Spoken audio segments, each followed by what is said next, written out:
Tirupati Srinivasam quarantine సెంటర్లో మహిళలతో అసభ్యకరంగా ప్రవర్తిస్తున్న ప్రైవేట్ క్యాటరింగ్ చేసే వ్యక్తి.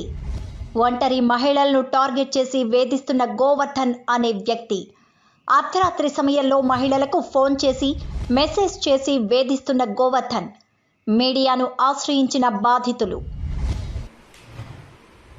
నేను కరోనా పేషెంట్ అండి. మేము ఇక్కడ మంగళవారము ఇక్కడ వచ్చి చేరాను. ఇక్కడ ఒక ఆయన మిస్బిహేవ్ చేశాడు. ఆయన్ని మేము హెల్ప్ అడిగామండి. ఇంకా ఎవరిని అడగలేక ఇంకా ఆయన అడిగాము. ఆయన హెల్ప్ చేశాడు. రూమ్ ఇచ్చాడు మాకు. 511C బ్లాక్ లో ఇచ్చాడు. నాతో మిస్బిహేవ్ చేశాడు. నీ కళ్ళు బాగున్నాయి, నాకు తోడు ఎవరన్నా పెట్టండి, నేను ఒక్కటే ఉన్నాను కదా, నాకు తోడు ఎవరన్నా కావాలి, ఒక లేడీని ఎవరన్నా పెట్టండి అనేసి అంటే నేనే వస్తాను తోడుగా అని కూడా అన్నాడు. సరే నాకు అయ్యా మీరేంది అనేసి కూడా అన్నానండి. మళ్ళీ నాకు పక్కన రూమ్ నాకు ఇంకెవరితో చెప్పుకోలేక పక్కన 510C బ్లాక్ లో ఒక ఇద్దరు అబ్బాయిలు ఉన్నారు. ఆనంద్ అబ్బాయి పేరు. ఆ అబ్బాయిని పోయేసి చెప్పానండి, ఈ మారు ఉంది, నాకు భయం వేస్తుందంటే ఆనంద్ అబ్బాయి నాకు ఫోన్ నెంబర్ ఇచ్చాడు. మీకు ఏమన్నా ప్రాబ్లం ఉంటే ఎనీ టైం మేమున్నాం అక్క, నువ్వు ఏ విషయమైనా చెప్పు, తలుపు తట్టు, ఏ టైంలోనే తలుపు తట్టు, మేమున్నాము అని కూడా నాకు చెప్పారండి. 11:30కి కాల్ చేశాడు. మళ్ళా 11:30కి కాల్ చేసి ఒక రూమ్ ఉంది, మీరు రూమ్ చూసుకుందురా అండి అనేసి అన్నాడు. నాకు 11:30కి ఏంది ఫోన్ చేస్తున్నాడు అనేసి నేను ఫోన్ ఎత్తలేదు. గబగబా రూమ్ కాడికి వచ్చాడు, తలుపు తట్టాడు. నేను అప్పుడు ఏం చేస్తున్నా అంటే ఆ టైంలో నాకు ఫోన్ చేసేసరికి నేను పక్క రూమ్ లోకి వెళ్ళి అబ్బాయి తలుపు తట్టి గమ్మనే పోయి వాళ్ళ దగ్గర కూర్చునేసాను. అప్పుడు నేను ఆ రూమ్ లో ఉన్నానో లేదో కూడా అబ్బాయికి తెలియదు కదా. నేను ఆనంద్ అనే అబ్బాయి పక్కన రూమ్ 510 లో ఉండే అబ్బాయి రూమ్ లో కూర్చొని సోఫా పైన కూర్చోన్నాను. అప్పుడు వచ్చి మీరు ఇక్కడ ఉన్నారా, ఇక్కడేం చేస్తున్నారు మీరు, నేను ఎన్నిసార్లు మీకు ఫోన్ చేసేది, మీరు రూమ్ అడిగినారు కదా అది అని మాట్లాడి అంటే నేను ఆనంద్ అనే అబ్బాయిని నేను హెల్ప్ చేసేటట్టు బిహేవ్ చేసేసాడు. సరే రూమ్ ఇచ్చారు, 502C లో ఇచ్చాడు. రూమ్ చూసుకుందు రాండి అంటే నేను ఆనంద్ అబ్బాయి వాళ్ళ ఫ్రెండ్ ఒక అబ్బాయి ఉన్నాడు, బాలాజీ అంటే అబ్బాయి పేరు. ఆ అబ్బాయి నేను అబ్బాయికి సైకిల్ చేశాను, వెనకాలే రాండి, నాకు భయము, ఎందుకంటే ఈ టైం కదా రాండి అనేసి ఆ టైంకి వచ్చానండి. వచ్చి రూమ్ బాగుంది అనేసి ఆ అబ్బాయి అక్క సరే అక్క రూమ్ బాగుంది కదా, ఎవరన్నా ఆ అబ్బాయి ఆనంద్ అనే అబ్బాయి చెప్పాడు నాకు, ఎవరన్నా ఒక లేడీ మీకు తోడు వస్తేనే ఆ రూమ్ లోకి వెళ్ళండి, లేకపోతే వద్దు, బొమ్మన ఈ రూమ్ లోనే ఉండండి, పక్కనే మేము ఉన్నాము, ఎందుకు ఎవరన్నా రేపు పొద్దున్న కూడా వెళ్ళచ్చు, ఈ టైంలో మాత్రం వెళ్ళబాకండి అన్నాడు. సరే బొమ్మనే ఆ రూమ్ లోనే పనుకునేసాను. 11:30కి కాల్ చేశాడు. కాల్ చేసి మీకు రూమ్ ఇచ్చాను కదా, మీరు పనుకోవాలి కదా అడిగి పోయి అనేసి అన్నాడు. ఆ రూమ్ లో ఏం పని, మీకు రూమ్ ఇచ్చాను కదా, మీరు పనుకోవాలి కదా అన్నాడు. సరే అనేసి నేను ఆ రూమ్ కాడికి వచ్చినాను. ఆ అబ్బాయిని పిలుచుకున్నా, తలుపు తట్టి, ఆ అబ్బాయి రూమ్ తలుపు తట్టి ఆనంద్ బాలాజీ ఇద్దరు వచ్చినారు. అక్క సరే అక్క అమ్మాయి వచ్చింది, ఒక అమ్మాయి చేరింది, ప్రెగ్నెంట్ లేడీ, ఆ అమ్మాయి వచ్చింది, సరే ఇంకా నాకేం భయం లేదులే అనేసి ఆ అమ్మాయితోనే ఉన్నాను. దీనికి ముందు ఏం జరిగిందంటే వేరే రూమ్ తీసుకోపోయినాడు. ఈ C బ్లాక్ లోనే 532 ఏదో రూమ్ తీసుకోపోయాడు. అదేంటంటే ఆమె ఒక లాయర్ అంట. ఆ లాయర్ దగ్గర ఉంటే మీకు ఆమెకి కొంచెం బాగుంటుంది అని చెప్పాడు. సరే లాయర్ కదా చేద్దాము అనేసి, కానీ ఆమెతో పాటు అప్పుడే వేరే ఆమె చేరిపోయింది. అప్పుడు నేను చేరలేను కదా, సరే ఆ రూమ్కి వెళ్ళిపోయాను. ఆ తర్వాత ఈ మ్యాటర్ అంతా జరిగింది. మళ్ళా ఆ రూమ్ దగ్గర ఉంటే మీ కళ్ళు నేను చూడలేకపోతా ఉన్నాను, మీ కళ్ళు ఎంత బాగున్నాయో, అసలు ఒక ఆడపిల్లతో ఆడాంతో ఇవన్నీ పేషెంట్తో మాట్లాడాల్సినంత అవసరమే ఉన్నది, నాకు కావాలి, వేరే రూమ్ కావాలి, నాకు తోడు ఎవరన్నా కావాలి అంటే లాస్ట్కి నాకు వాట్సాప్లో అంటే ఏమన్నా అవసరానికి నెంబర్ తీసుకున్నానండి, నాకు హెల్ప్ కావాలి అనేసి నెంబర్, ఇట్లాంటి తోడని నాకు తెలియదు, నెంబర్ తీసుకున్నాను. ఆ అబ్బాయే నా ఫోన్ తీసుకొని గోవా SLV ఈవెంట్స్ అనేసి ఆ అబ్బాయే టైప్ చేశాడు. సరే అనేసి దాంట్లో నాకు వాట్సాప్లో హాయ్, సారీ లేట్ అయింది, నా SLV ఈవెంట్స్ కార్డ్ ఇది, అన్ని ఈవెంట్స్ చేస్తాను, ఇవన్నీ చెప్పాడు. సరేలే సరే అన్నీ ఇక్కడన్నా మంచి పొజిషన్లో ఉన్నాడేమో అని నేను అనుకున్నాను. ఎనీ హెల్ప్ అంటే ఏదో రూము ఏమన్నా కావాలన్నా, ఎమర్జెన్సీకి ఏమన్నా క్లీనింగ్కి ఎమర్జెన్సీకి ఏమన్నా చేస్తాడేమో అని కూడా అన్నా.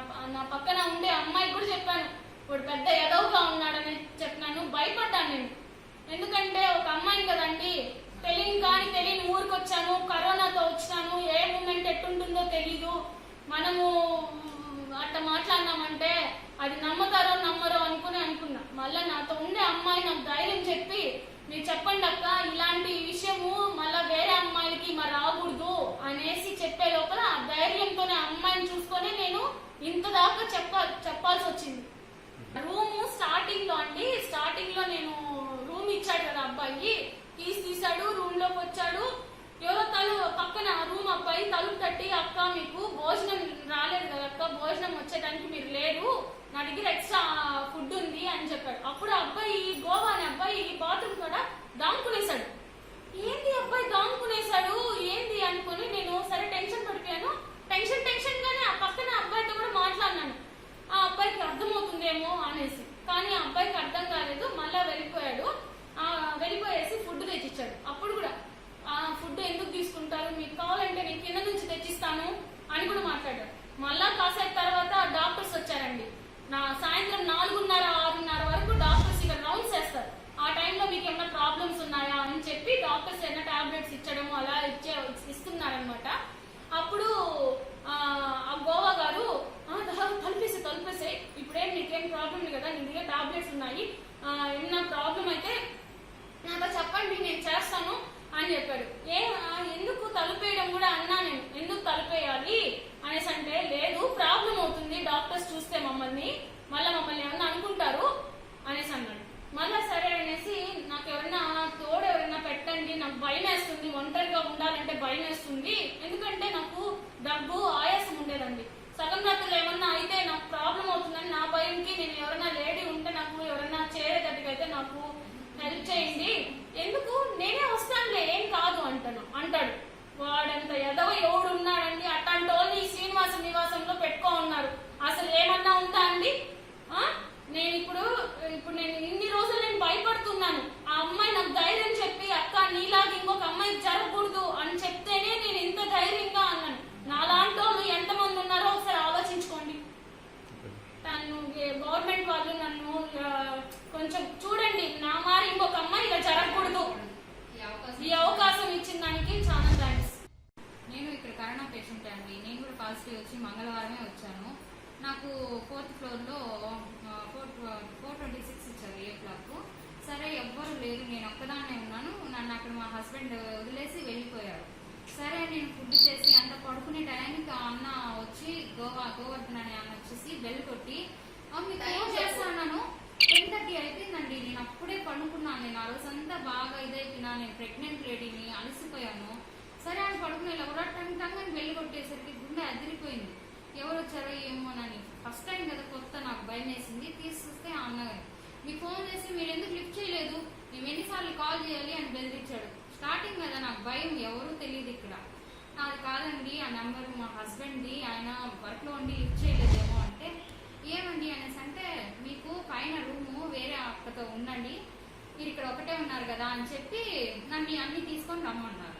లిఫ్ట్ దగ్గరికి వెళ్ళే ముందుకి, మీలాంటి వాళ్ళు ఈ లిఫ్ట్ ఎక్కడమే అసలు అరుదు, మేము అసలు ఎవరిని ఎక్కనివ్వము, ఇది స్టాఫ్ లిఫ్ట్, మాలాంటి వాళ్ళు ఎక్కుతారు, మీలాంటి వాళ్ళు అంటే మాలాంటి వాళ్ళు అంటే ఏమనండి అర్థము, ముసలి వస్తున్నారు అంటే వాళ్ళు కూడా అలాగే బిహేవ్ చేస్తారా? ఒక ప్రెగ్నెంట్ లేడీ అనే గౌరవం కూడా లేదు. మాలాంటి వాళ్ళు అంటే మేమంతా తక్కువగా ఉన్నామా అబ్బాయికి? ఒక లేడీతో మాట్లాడాల్సిన మాటలేనావి తీసుకొని వచ్చి వదిలేశాడు రూమ్ దగ్గర. ఆ అబ్బాయి పట్టుకు అబ్బాయి వెళ్ళాడు. సరే ఒకటే ఉన్నాను కదా నేను మళ్ళీ వెళ్ళాను. బెదిరించినట్టు మాట్లాడతాడు. ఎలా మాట్లాడాలి అసలు లేడీతో?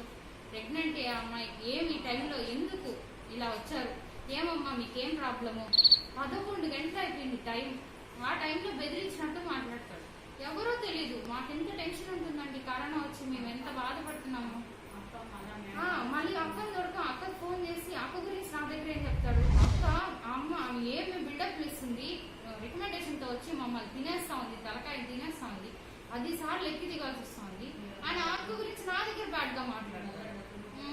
మీ వల్ల నాకు 10 లక్షలు లాస్ వచ్చేసింది అని మాట్లాడు. అవన్నీ మాకెందుకండి, మేమేదో పేషెంట్ గా వచ్చాము, మా ఇదే ఉంది తగ్గించుకొని పోవడం. అంటే బిల్డప్లు అన్నీ ఎందుకండి? అలా అంతా మాట్లాడితే ఎలా చెప్పండి? నాకైతే చాలా బాధ వేసింది. ఆ టైంలో మేము ఎలా ఎవరికి చెప్పుకోవాలని కూడా మాకు తెలియలేదు. మళ్ళీ చూస్తే అక్క నాకు విషయం మొత్తం చెప్పగానే నాకు ఇది మ్యాటర్ నాకు ముందే చెప్తుంటే నేను ఆ అబ్బాయిని హెచ్చరించి కొట్టింటాను కదా. అక్క మీరు ఎవరికి కంప్లైంట్ చేయలేదక్క? మేము ఎవరికి కంప్లైంట్ చేయలేదండి, మాకు కొత్తగా వచ్చాం కదా, మాకేం తెలియదు. ఆ తర్వాతే ఒక అన్న పరిచయం అయ్యారు, టీవీ అతని విషయం చెప్పి అప్పుడు మేము మీడియాని ఆశ్రయించి అలా జరిగిందంతే. మా వాళ్ళు ఇలాంటి విషయం ఇంకెవరికి జరగకూడదు, ఏ లేడీ విషయంలోనూ ఎలాంటి పొరపాటు జరగకూడదు అనే నేనే ధైర్యం చెప్పాను, నేనే ఇప్పుడు మాట్లాడాను.